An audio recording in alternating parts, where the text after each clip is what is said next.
শক্তি, এক মায়ের নবজাগরণ। আকন্দ-কেশরী সার্বজনীন দুর্গোৎসব ২০২৫। আজকের এই ডিজিটাল যুগে, যেখানে ফেসবুক, হোয়াটসঅ্যাপ, ইনস্টাগ্রামের মতো নেশায় ডুবে যাচ্ছে আগামী প্রজন্ম, সেই জায়গা থেকেই উঠে আসছে এক নতুন গল্প, এক নতুন থিম, শক্তি।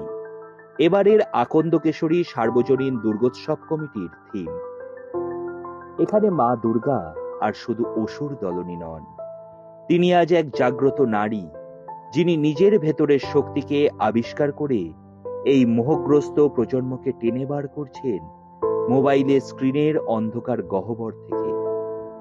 তিনি নতুন প্রেরণা, যিনি ঘরে বসে থাকেন না, ছোট ছোট ছেলে মেয়েদের হাত ধরে নিয়ে যান বইয়ের কাছে, প্রকৃতির কাছে, সংস্কৃতির কাছে। তাদের চোখে ফের জ্বালিয়ে দেন মানবিকতা, সৃষ্টিশীলতা আর জীবনের আসল মানে।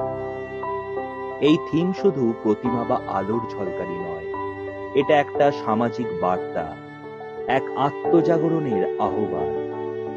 চলুন এই শারদোৎসবে সকলে মিলে কুর্নিশ জানাই সেই মাকে, যিনি নিঃশব্দে প্রতিদিন তার সন্তানদের টেনে আনছেন জীবনের আলো, ডিজিটালের নেশা থেকে মুক্ত করে ভবিষ্যতের পথে।